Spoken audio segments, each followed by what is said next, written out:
mimmarin latamanna wadiyaini walau anna lahu wadiyaini latamanna salisa wala yablughu jawfa min adam illa roh. Yang artinya seandainya manusia mendapatkan satu lembah yang berisi harta benda, pastilah ia menginginkan lembah yang kedua. Seandainya ia mendapatkan dua lembah, niscaya ia masih menginginkan lembah yang ketiga dan tidak akan pernah berhenti keinginan tersebut kecuali bila ditimpa kematian. Hadis riwayat Imam Ahmad. Keserakahan manusia tidak akan pernah hilang kecuali setelah kematian menjemputnya. Dalam istilah Arab, serakah disebut tamak, yang artinya sikap tidak pernah merasa puas dengan apa yang sudah dicapai. Karena ketidakpuasannya itu, segala cara pun ditempuh untuk meraih segala sesuatu yang dikehendakinya. Serakah adalah salah satu dari penyakit hati dan mempunyai efek sosial yang sangat berbahaya. Orang yang serakah selalu menginginkan sesuatu lebih banyak, tidak peduli apakah cara yang ditempuh itu dibenarkan oleh syariat agama atau tidak. Bahkan untuk memenuhi keserakahannya, ia tidak peduli walaupun harus mengorbankan kehormatan orang lain, bahkan kehormatan dirinya sendiri. Baginya yang terpenting adalah bagaimana kebutuhan nafsu sahabatnya terpenuhi. Oleh karena efek bahayanya itu, bila tidak segera dibersihkan, penyakit sosial ini dapat menimbulkan malapetaka. Keserakahan akan membuat mata hati dan pendengaran seseorang menjadi tunggu. Allahu Akbar, Allahu Akbar, Allahu Akbar, walillahil hamd. Hadirin wal hadirat jamaah salat Idul Fitri rahimahumullah. Allah Subhanahu wa taala memberikan kesempatan bagi manusia untuk menggali potensi alam dan memanfaatkannya kekayaan alam tersebut sebagai sarana kebaikan, bukan menjadikannya sebagai tujuan hidup. Hamparan bumi yang luas menjadi ladang kehidupan yang harus dikelola dengan baik serta banyak disyukuri. Allah Subhanahu wa taala berfirman di dalam Al-Qur'an surat Al-A'raf ayat 10. A'udzu billahi minasyaitonir rajim. Bismillahirrahmanirrahim.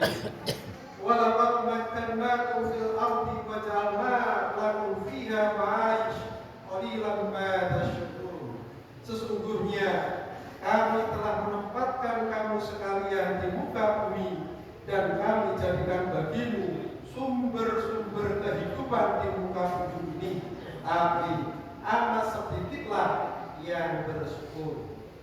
Meskipun demikian, Allah Subhanahu wa taala tidaklah membiarkan begitu saja hambanya dalam keserakahan. Allah Subhanahu wa taala tetap mendidik hambanya agar tetap pada posisi yang mulia. Salah satu bentuk pendidikan yang diberikan Allah kepada manusia agar dapat mengendalikan hawa nafsunya adalah dengan melakukan ibadah puasa selama bulan suci Ramadan sebagai sarana peningkatan kualitas diri dan mencegah keserakahan terhadap hal-hal yang bersifat duniawi. Allahu Akbar, Allahu Akbar, Allahu Akbar, walillahil hamd. Ada 3 hikmah yang dapat diambil terkait dengan ibadah puasa Ramadan yang telah kita lakukan, yang mampu mendidik manusia agar tetap menjadi manusia yang paripurna, manusia yang muttaqi. Yang pertama adalah puasa mendidik manusia untuk jujur dan merasakan kedekatan dengan Allah. Puasa menjadi ibadah yang rahasia. Itu pula yang menunjukkan perbedaan puasa Ramadan dengan ibadah-ibadah lainnya. Karena hanya Allah yang tahu apakah seseorang itu puasa ataupun tidak puasa. Alhasil, orang yang berpuasa akan senantiasa merasa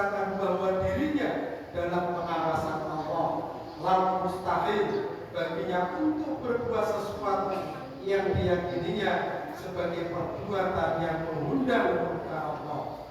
Puasa menjadikan pelakunya merasa sangat dekat dengan Allah, sehingga ia merasa cukup dan tidak serakah terhadap harta serta hal-hal yang bersifat duniawi.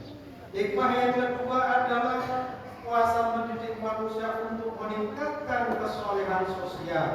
Dengan berpuasa, ia akan menyadari apa yang dirasakan oleh si miskin yang selalu lapar. Maka tidak heran ketika ibadah Ramadan telah mempengaruhi perilaku kehidupannya, maka ia akan santun dan mengasihi kepada yang miskin. Setidaknya hal itu dibuktikan dengan keikhlasan untuk mengeluarkan zakat fitrah bagi kaum fakir miskin menjelang datangnya hari raya Idul Fitri.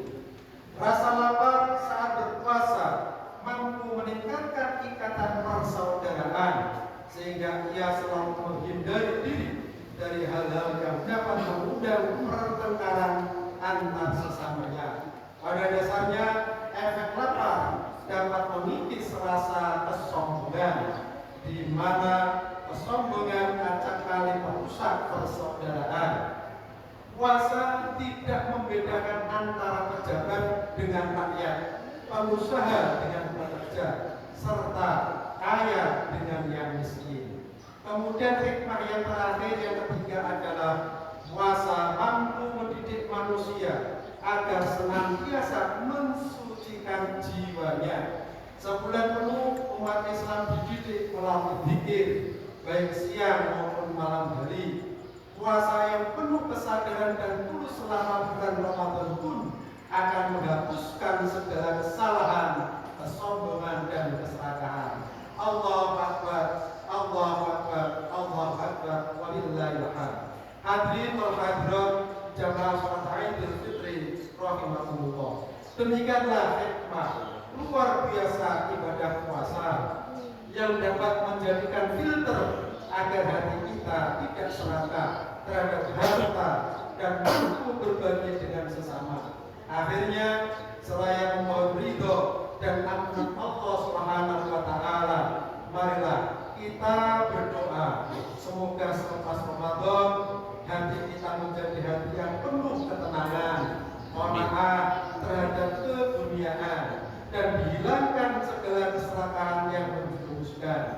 Pada hari yang penuh ampunan dan ridho Allah ini, marilah kita saling memaafkan, dimulai dari keluarga, istri kepada suami, dan sebaliknya, antara anak dan orang tua, serta meluas ke kerabat, handai tolan dan masyarakat.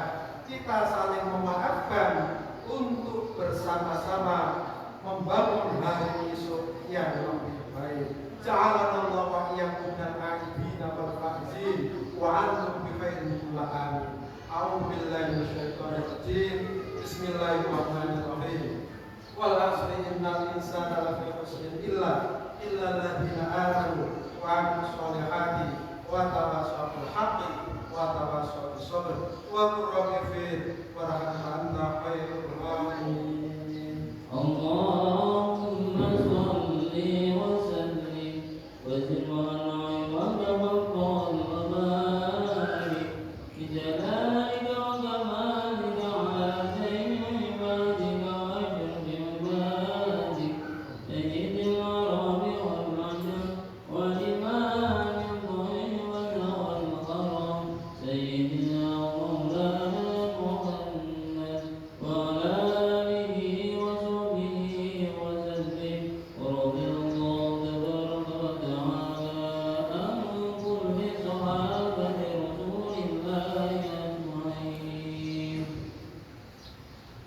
Allahu Akbar, Allahu Akbar, Allahu Akbar, Allahu Akbar, Allahu Akbar, Allahu Akbar, Allahu Akbar, Allahu Akbar, Allahu Akbar, Allahu Akbar kabira, walhamdulillahi katsira, wa subhanallahi bukratan wa asila.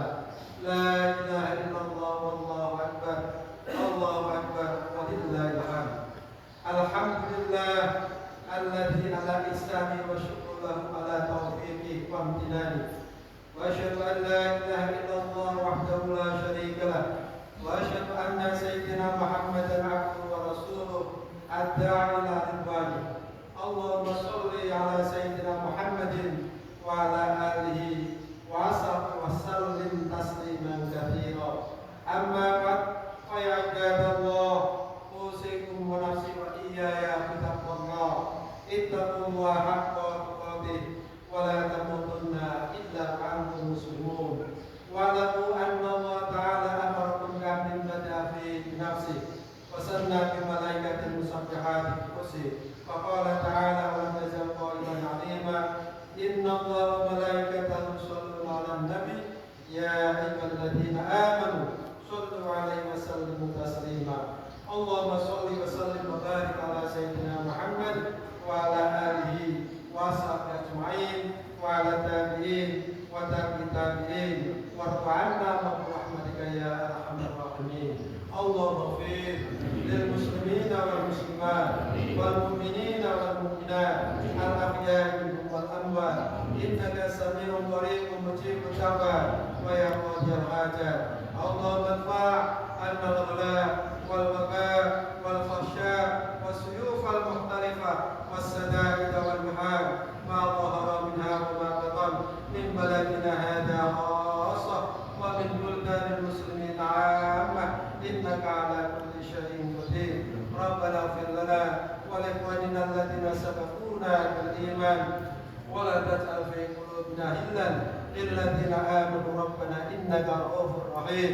ربنا هب لنا من أزواجنا وذرياتنا قرة أعين واجعلنا للمتقين إماما. اللهم اجعلنا واجعل أولادنا واجعل ذرياتنا واجعل تلامذتنا واجعل جماعتنا من أهل العلم وأهل الخير، ولا تسألنا ومن أهل الشر والضير برحمتك يا أرحم الراحمين. ربنا تقبل منا إنك أنت السميع العليم، وتب علينا يا مولانا إنك أنت التواب الرحيم. ربنا هب لنا من أزواجنا وذرياتنا قرة أعين واجعلنا للمتقين إماما. ربنا آتنا في الدنيا حسنة وفي الآخرة حسنة وقنا عذاب النار، والحمد لله رب العالمين. والسلام عليكم